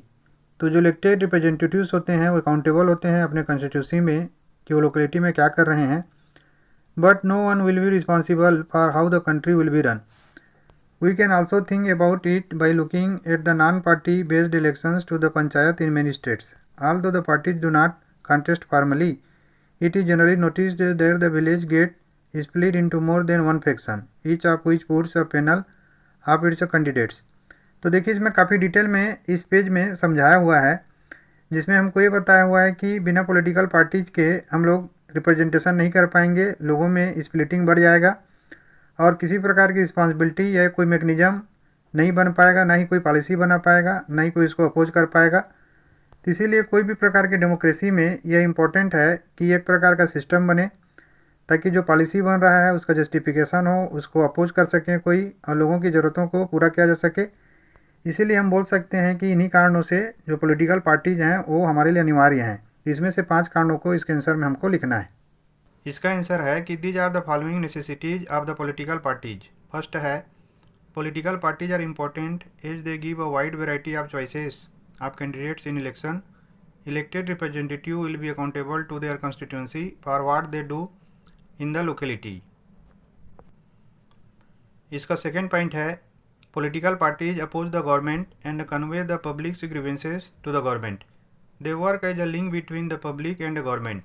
Third है they form government and run government, they make policy while in government and rule over the country and ensure development. इसका fourth point है कि large societies need representative democracy to gather different views on various issues and to present this to the government. और fifth और last point है they needed a mechanism to support or restrain the government make policies justify or oppose them. Question 33 है explain the role of self help groups SHGs in the rural society. जो ग्रामीण समाज है उसमें जो स्वयं सहायता समूह है, सेल्फ हेल्प ग्रुप्स है, उसके रोल को हमको इसमें एक्सप्लेन करना है। इस क्वेश्चन का आंसर यहाँ से शुरू होता है कि the idea is to organise rural poor in particular women into small self help groups SHGs and pool collect their savings. A typical SHG has 15 to 20 members usually belonging to one neighborhood who meet and save regularly. Saving per member varies from ₹25 to ₹100 or more depending on the ability of the people to save. Members can take small loans from the group itself to meet their needs. The group charges interest on these loans, but this is still less than what the moneylender charges. After a year or two, if the group is regular in savings, it becomes eligible for availing loan from the bank. Loan is sanctioned in the name of the group and is meant to create self-employment opportunities for the members. For instance, small loans are provided to the members for releasing mortgaged land, for meeting working capital needs, buying seeds, fertilizers, raw materials like bamboo and cloth, for housing materials, for acquiring assets like sewing machines, handlooms, kettle etcetera. तो देखिए self help group जो है ना 15 से 20 लोगों के साथ मिल के बनाया जाता है और इसमें महिलाओं का सबसे ज़्यादा भूमिका है। इसमें 25 से 100 रुपीज़ एबिलिटी के हिसाब से सेव किया जाता है और मेंबर्स को ये लोन दिया जाता है, उनसे इंटरेस्ट लिया जाता है और जो इंटरेस्ट नहीं देता है या लोन को रिपे नहीं करता है उसका ध्यान रखा जाता है। अगर 1 या 2 साल तक रेगुलर सेविंग होता है तो सेल्फ हेल्प ग्रुप जो है बैंक से लोन लेने के लिए एलिजिबल हो जाता है। तो इस प्रकार से हम देखते हैं कि सेल्फ हेल्प ग्रुप जो है बहुत ही ज़्यादा इंपॉर्टेंट है रूरल पॉपुलेशन के लिए। तो इसमें से 5 पॉइंट को हमको लिखना है। अब इसका आंसर है, पॉइंट पहला है, सेल्फ हेल्प ग्रुप्स एसएचजीज have played an important role in enabling financial inclusion in rural areas. It has financially empowered rural women within the family and in local community. A typical SHG has 15 to 20 members who meet and save regularly. Their saving varies from ₹25 to ₹100 or more. Members can take small loans from the group itself to meet their needs. The group charges interest on these loans, but this is still less than what the moneylender charges. Any case of non-repayment of a loan by any one member is followed up seriously by other members of the group. Fourth point है, after a year और 2 if the group is regular in savings it becomes eligible for availing loans from the bank. The loan create self employment opportunities for the members. और इसका last point है, most of the important decisions regarding savings and loan activities are taken by the group members. The एसएचजीज help borrowers overcome the problem of lack of collateral. Question 33 का are है, explain the significance of the reserve Bank of India in the Indian economy. भारतीय अर्थव्यवस्था में या Indian economy में जो reserve Bank of India का महत्व है उसको इस क्वेश्चन में हमको एक्सप्लेन करना है। Reserve Bank of India currency note को इशू करता है on the behalf of Indian government. साथ ही साथ इस पेज में दिया हुआ है कि the reserve Bank of India supervises the functioning of formal sources of loans. तो सारे बैंकों का बैंक है, सारे बैंकों को सुपरवाइज करता है। For instance we have seen that the banks maintain a minimum cash balance out of the deposits they receive. और जो मिनिमम कैश रेशियो है उसको मेंटेन करवाता है। The RBI monitors the banks in actually maintaining cash balance. Similarly the RBI sees that the banks give loans not just to profit making businesses and traders but also to small cultivators, small scale industries, to small borrowers etc. Periodically, banks have to submit information to the RBI on how much they are lending, to whom, at what interest rate etc. तो इस प्रकार के activity जो है ना वो RBI के होते हैं। तो ये पूरे के पूरे पेज में अगर आप ध्यान से पढ़ेंगे तो आपको बहुत सारा पॉइंट मिलेगा। इसमें से केवल 5 पॉइंट को इसके आंसर में हमको लिखना है। इसका पहला पॉइंट है, Reserve Bank of India RBI is India central bank. It controls the monetary policy concerning the national currency the Indian rupee. इसका सेकेंड पॉइंट है, the RBI supervises the functioning of formal sources of loans. It is responsible for monitoring the banks in actually maintaining cash balance. इसका third point है, the RBI sees that the banks give loans not just to profit making businesses and traders but also to small cultivators, small scale industries, to small borrowers etc. इसका fourth point है, banks have to submit information to the RBI on how much they are lending to whom, at what interest rate etc. और इसका last point है, the chief objectives of the RBI are to sustain the confidence of the public in the system, protect the interest of the depositors and offer cost effective banking services. Section E में आ चुके हैं, case based questions है। इसमें 4 marks है हर question में और total 3 questions अपने को करने हैं और जो टोटल मार्क्स होगा 3 क्वेश्चन को करने के बाद वो 12 है। तो क्वेश्चन नंबर इसमें 34 है कि Will Thorne is one of those who went in search of seasonal work, loading bricks and doing odd jobs. He describes how job seekers walked to London in search of work. तो देखिए इसमें एक will throne की कहानी है, जो एक seasonal worker थे जिनका काम ब्रिक्स को लोड करना और ऑड जॉब्स करना था। वो बताते हैं कि किस प्रकार से काम खोजने वाले पैदल जाया करते थे लंदन काम की तलाश में। I had always wanted to go to London, and my desire was stimulated by letters from an old workmate who was now working at the old Kent Road gas works. I finally decided to go in November 1881। तो देखिए वो लिखते हैं कि उनकी इच्छा थी London जाने की हमेशा, और उनका इच्छा बहुत तेज हो गया जब उनके एक पुराने दोस्त जो थे, वर्कमेट थे, वो काम कर रहे थे old Kent road gas works में, वो लेटर लिखा करते थे। इन्होंने नवंबर 1881 में डिसाइड किया कि ये जाएंगे London. With two friends, I started out to walk the journey, filled the hope that we would be able to obtain employment when we get there. With the kind assistance of my friend, we had little money when we started, not enough to pay for our food and lodgings each night until we arrived in London. तो देखिए दो दोस्तों के साथ उन्होंने पैदल चलना शुरू किया। उनको आशा था कि वहाँ जाकर उनको काम मिलेगा, और साथ ही साथ भरोसा था कि वो दोस्त जो है अपना दयापूर्ण सहयोग उनके साथ करेगा। इनके पास पैसा बहुत कम था जब ये शुरू किए थे, और इतना कम था कि ये खाने और लॉजिंग के लिए भी देने में सक्षम नहीं थे जब तक कि ये लंदन पहुंचने वाले थे। Some days we walked as much as 20 miles and other days less. कुछ दिन ये 20 मील चला करते थे, कुछ दिन उससे कम, और money was gone at the end of the third day, और इनका पूरा पैसा खत्म हो गया तीसरे दिन के अंत होते होते। For 2 nights we slept out, once under a haystack and once in an old farm shed. On arrival in London we tried to find my friend but were unsuccessful. तो देखिए 3 दिन में इनके पैसे ख़त्म हो गए, और देखिए 2 रात ये रास्ते में सो के गुजारे। एक रात इन्होंने हे स्टेक में सोया, और एक रात एक ओल्ड पुराने फार्म शेड में सोए। और जब लंदन पहुंचे तो उन्होंने कोशिश की उस दोस्त को खोजने का, लेकिन इनको सफलता नहीं मिला। Our money was gone, so there was nothing for us to do but to walk around until late at night. और इनका पैसा ख़त्म हो गया था, इनके पास करने कुछ नहीं था, केवल ये चला करते थे रात तक। And then try to find some place to sleep, और कुछ जगह खोजते थे जहाँ इनको सोने को मिल जाए। We found an old building and slept in it that night. इनको एक पुराना बिल्डिंग मिला, वहीं पर रात को सो गए। The next day Sunday late in the afternoon we got to the old Kent gas works and applied for work.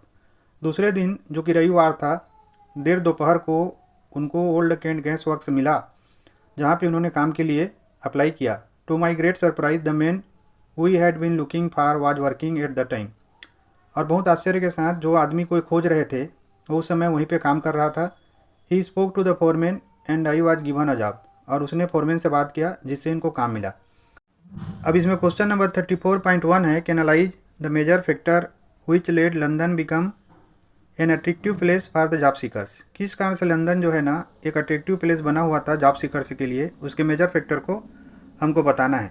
तो देखिए यहाँ पे हम अच्छे से समझ चुके हैं कि लंदन में जो है ना सीजनल वर्क की कोई कमी नहीं थी, और साथ ही साथ उस समय जो इंग्लैंड था वहाँ पे ग्रेट ब्रिटेन में इंडस्ट्रियल रिवॉल्यूशन आया हुआ था। इसी को इसके आंसर में लिखेंगे। अब इसका आंसर है कि the major factor which led London become an attractive place for the job seekers was industrial revolution. There were so many job opportunities in factories of London. Question 34.2 है analyse the reason for the appointment of Will Thorne by the old Kent gas works. किस कारण से Will Thorne को old Kent gas works ने appoint कर लिया था या नौकरी पर रख लिया था। तो हमने अच्छे से समझा है कि ओल्ड केंट गैस वर्क्स को कैजुअल लेबर की ज़रूरत थी, और ये कैजुअल लेबर ही थे। साथ ही साथ ये सीजनल जब वर्क होता है तो उस समय ज़्यादा लेबर की ज़रूरत पड़ती थी, और उस समय सीजन था काम का, इसीलिए उनको बड़ा आसानी से रख लिया गया। तो इसको इसके आंसर में लिखेंगे। इसका आंसर है कि the reason for the appointment of Will Thorne by the old Kent gas works that it was the seasonal industry and workers at low wages were in demand. अब देखिए क्वेश्चन 13.4 है कि examine the preference of hand labour over machines by the industrialist of the Victorian Britain. तो जो Victorian Britain थे उस समय के जो उद्योगपति थे वो हैंड लेबर को ज़्यादा प्राथमिकता देते थे मशीन के कंपेरिजन में। यहाँ पे देखिए हमने अच्छे से समझा हुआ है कि उस समय जो लेबर था काफ़ी चीप था, मशीन काफ़ी महंगा हुआ करते थे। साथ ही साथ जो इंडस्ट्रियलिस्ट लोग का काम था वो सीजनल था, मतलब मान लीजिए 4 महीना रहता था, उसके बाद नहीं रहता था। उस कारण से भी वो लेबर को प्रिफर करते थे, और साथ ही साथ मशीन को बहुत ज़्यादा मेंटेनेंस करना पड़ता था, उसका इंश्योरेंस और बाकी जो खर्चे होते थे ज़्यादा होते थे एज कम्पेयर टू लेबर। इसका आंसर है the reasons for the preference of hand labour over machines by the industrialist of the Victorian Britain's where as follows. First है machines required large capital investment and they were ineffective, difficult to repair. Second है in seasonal industries only seasonal labor was required and labor was available at low wages. Question 35 है नर्मदा बचाओ आंदोलन और Save Narmada Movement is a non-governmental organization (NGO) that mobilized tribal people, farmers, environmentalists, and human rights activists against the Sardar Sarovar dam being built across the Narmada river in Gujarat. तो देखिए, नर्मदा बचाओ आंदोलन या save Narmada movement जो है एक गैर सरकारी संगठन है जो कि आदिवासी लोगों को, किसानों को, पर्यावरणविदों को और मानवाधिकार कार्यकर्ताओं को प्रोत्साहित करती है सरदार सरोवर डैम जो कि बन रहा है नर्मदा नदी गुजरात में, उसके विरुद्ध में संघर्ष करने के लिए। It originally focused on the environmental issues related to trees that would be submerged under the dam water. इसका शुरू में ध्यान जो था वो पर्यावरण विषय पे था, जिसमें जो पेड़ पानी में डूबने वाले थे डैम के पानी में। Recently it has refocused the aim to enable poor citizens specially the oustees displaced people to get full rehabilitation facilities from the government. लेकिन अभी रिसेंटली इसने अपने आप को फिर से फोकस किया उन गरीब लोगों को सक्षम बनाने के लिए जो कि डिस्प्लेस्ड हुए थे डैम के बनने के कारण, और इसका पूरा ध्यान है कि गवर्नमेंट जो है फुल रिहेबिलिटेट करे, रिहेबिलिटेशन की सुविधाएं दे इन लोगों को। People felt that their suffering would not be in vain, accepted the trauma of displacement, believing in the promise of irrigated fields and plentiful harvest. तो लोगों ने इस चीज़ को महसूस किया कि उनका जो कष्ट है वो बेकार नहीं जाएगा। उसने इस ट्रॉमा को स्वीकार किया कि उनका जो डिस्प्लेसमेंट है उससे खेतों में पानी जाएगा और बहुत ज़्यादा फसल आएगा। So often the survivors of Rihand told us that they accepted their sufferings a sacrifice for the sake of their nation. कई बार जो सर्वाइवर थे रिहंद में वो बोला करते थे कि उन्होंने इसको स्वीकार किया क्योंकि वो चाहते थे कि राष्ट्र का विकास हो और राष्ट्र के विकास में उनका त्याग रहे। But now after 30 bitter years of being adrift, their livelihood having even being more precarious, they keep asking। लेकिन अब 30 साल के बाद उन्होंने इस घटना के बाद उनका जो रोजगार था अब और कठिन होते जा रहा है, तो बार बार पूछते हैं are we the only ones chosen to make sacrifices for the nation. क्या हम केवल हम ही हैं जिनको जो है राष्ट्र के लिए सेक्रीफाइस करने के लिए चुना गया। अब इसमें क्वेश्चन देखते हैं। देखिए 35.1 है कि with what objective Sardar Sarovar dam was built. तो सरदार सरोवर डैम के बनने के ऑब्जेक्टिव्स क्या क्या थे। तो यहाँ पे हमने समझा हुआ है कि ऑब्जेक्टिव्स था इरिगेशन करना, पावर डेवलप करना और जो ड्रॉट प्रोन रीजन है, जो सूखे वाले क्षेत्र हैं गुजरात और राजस्थान के, वहाँ तक पीने का पानी पहुँचाना। अब इसके आंसर को लिखेंगे द सरोवर सरदार सरोवर। अब इसके आंसर को लिखेंगे the Sardar Sarovar dam was constructed to provide power, irrigation and drinking water to the drought prone areas of Gujarat and Rajasthan. इसमें क्वेश्चन 35.2 है analyse the reason of protest by the tribal people. जो आदिवासी लोग हैं या ट्राइबल पीपल हैं वो प्रोटेस्ट क्यों कर रहे हैं, इसका क्या रीजन है। तो देखिए इसलिए प्रोटेस्ट कर रहे हैं क्योंकि उनको पूरा रिहेबिलिटेशन नहीं मिल पाया है। उनका जो एम्प्लॉयमेंट था, लाइवलीहुड था, उनका जो जगह था उनसे छीन लिया गया, लेकिन उसके एवज में उनको जो मिलना था वो नहीं मिल पाया, और साथ ही साथ वो अपने आप को ठगा हुआ महसूस करते हैं। इस कारण से क्या कर रहे हैं, वो प्रोटेस्ट कर रहे हैं। तो इसके आंसर में उसको लिखना है। अब इसका आंसर लिखेंगे कि tribal people protest due to following reason. Construction of dam cause the loss of their harvest and livelihood. Question 35.3 है highlight the issues on which save Narmada movement worked on. कि कौन कौन से इशू के ऊपर सेव नर्मदा मूवमेंट जो है ना वो काम कर रहा है। तो हमने अच्छे से समझा हुआ है कि जो आदिवासी लोग हैं जिनको डिस्प्लेस किया गया है उनके फुल रिहेबिलिटेशन के लिए काम कर रहा है। जो इन्वायरमेंटल इशूज़ हैं जो रिलेटेड हैं डैम के बनने के बाद, उनके ऊपर काम कर रहा है। साथ ही साथ वो लोगों को अवेयर कर रहा है कि इस प्रकार के डैम जो है किस प्रकार से कईयों की ज़िंदगी में हानि पहुंचाते हैं, उनकी ज़िंदगी को दुखमय बना देते हैं। तो इन्हीं सबको इसके आंसर में हमको लिखना है। इसका आंसर लिखेंगे कि save Narmada movement worked on the following issues. First है it originally focused on the environmental issues related to trees that would be submerged under the dam water. Second है to enable poor citizens specially the outistage to get full rehabilitation facilities from the government। Question 36 है कि power sharing arrangements can also be seen in the way political parties, pressure groups and movements control or influence those in power. तो power sharing को ऐसे भी समझा सकता है कि किस प्रकार से जो पॉलिटिकल पार्टीज हैं, जो प्रेशर ग्रुप्स हैं, जो आंदोलन हैं और जो लोग पावर में होते हैं उनको ये प्रभावित करते हैं और किस प्रकार से ये बताते हैं कि हमको क्या चाहिए। In a democracy the citizens must have freedom to choose among various contenders for power. एक लोकतंत्र में नागरिकों का अधिकार होना चाहिए कि वो जो भी पावर में जाने वाले हैं उनको अलग अलग लोगों से चुन सकें। In contemporary democracies this takes the form of competition among different parties. और अभी के वर्तमान लोकतंत्र में जो अलग अलग पार्टीज हैं या पॉलिटिकल पार्टीज हैं या राजनीतिक दल हैं उनके बीच में कंपटीशन होता है और इसी के आधार पर लोग फैसला करते हैं कि कौन सा पार्टी अच्छा है। Such competition ensures that power does not remain in one hand. और इस प्रकार की जो कंपटीशन है या प्रतियोगिता है इस चीज़ को इंश्योर करता है, सुनिश्चित करता है कि जो पावर है वो एक हाथ में ना रहे। In the long run power is shared among different political parties that represent different ideologies and social groups. अगर यही चीज़ बार बार होते रहता है तो एक लंबे समय में जो सत्ता है या पावर है वो अलग अलग पॉलिटिकल पार्टीज में शेयर होते रहता है, जो अलग अलग विचारधाराओं को, अलग अलग सामाजिक ग्रुपों को रिप्रेजेंट करते हैं। Sometimes this kind of sharing can be direct when two or more parties form an alliance to contest elections. और कई बार ये डायरेक्ट भी होता है इस प्रकार के शेयरिंग जब दो या दो से अधिक पार्टी एक अलायंस बना लेते हैं और चुनाव लड़ते हैं। If their alliance is elected they form a coalition government and thus share power. अगर उनका अलायंस इलेक्ट हो जाता है, जीत जाता है, तो एक कोलिजन गवर्नमेंट बनाते हैं और वो पावर को शेयर करते हैं।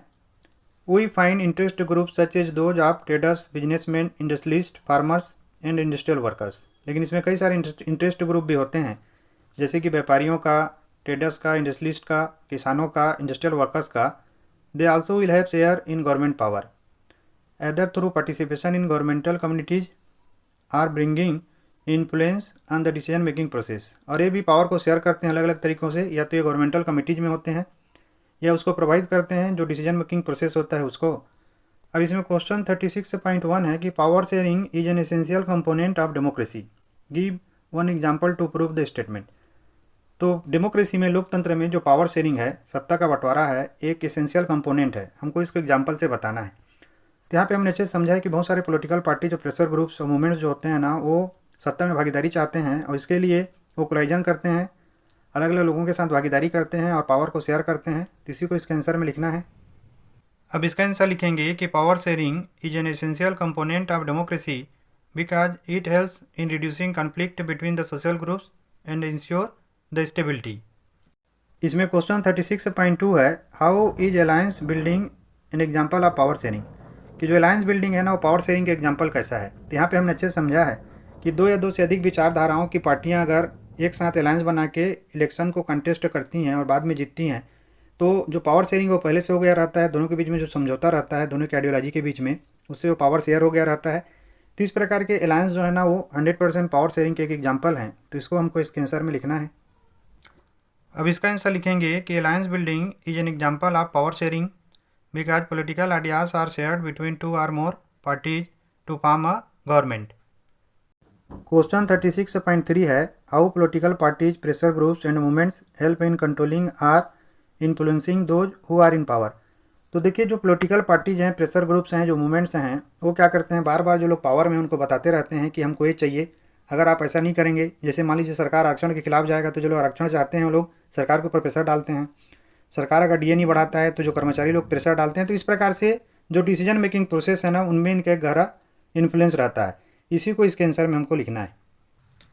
इसका आंसर है, political parties, pressure groups and movements help in controlling those who are in power by. First है, power does not remain in one hand but is shared among different political parties.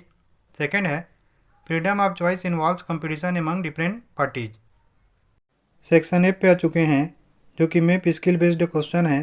Total 5 question है, इसमें 5 marks के। Question 37 में 37A है कि 2 places and B have been marked on the given outline map of India, कि नीचे में India का मैप दिया हुआ है, उसमें 2 प्लेसेस हैं और बी दोनों मार्क्ड है। क्वेश्चन बोलता है कि identify them and write their correct names on the lines drawn near them. तो उसको पहचानना है और उनका करेक्ट नेम को जो लाइन वहाँ पे दिया हुआ वहाँ पे लिखना है।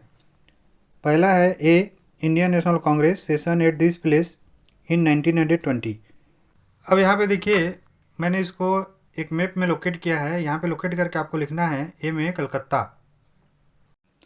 इसका बी है the place where Mahatma Gandhi broke salt law, वो जगह जहाँ पे महात्मा गांधी ने नमक कानून को या साल्ट लॉ को तोड़ा था। और यहाँ पे बी में लोकेट करके आपको लिखना है डांडी। इसमें क्वेश्चन 37 का बी है, on the same outline map of India locate and label any 3 of the following with suitable symbols.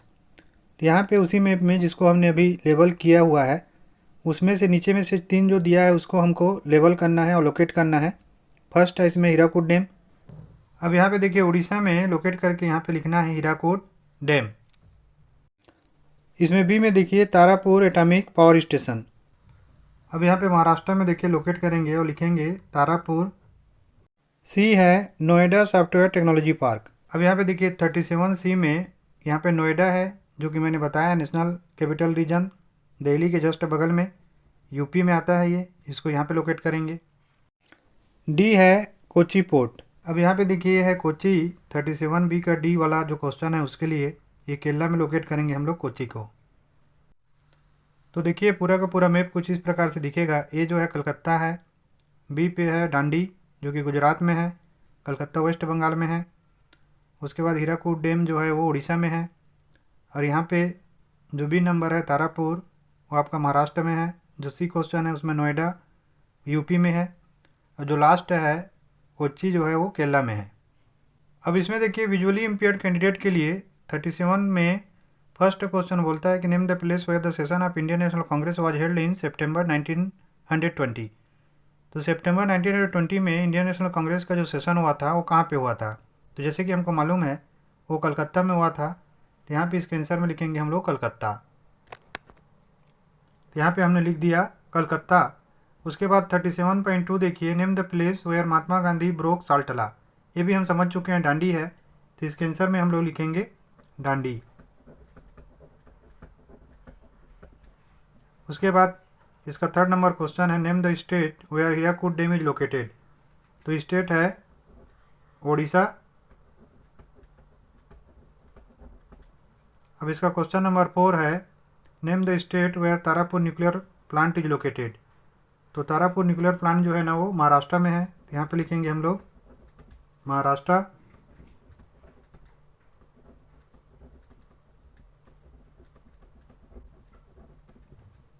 Next question है name the state where Noida software technology park is located.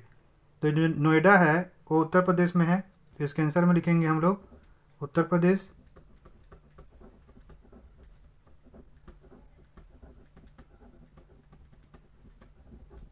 और इसका लास्ट क्वेश्चन है कि name the state where Kochi sea port is located.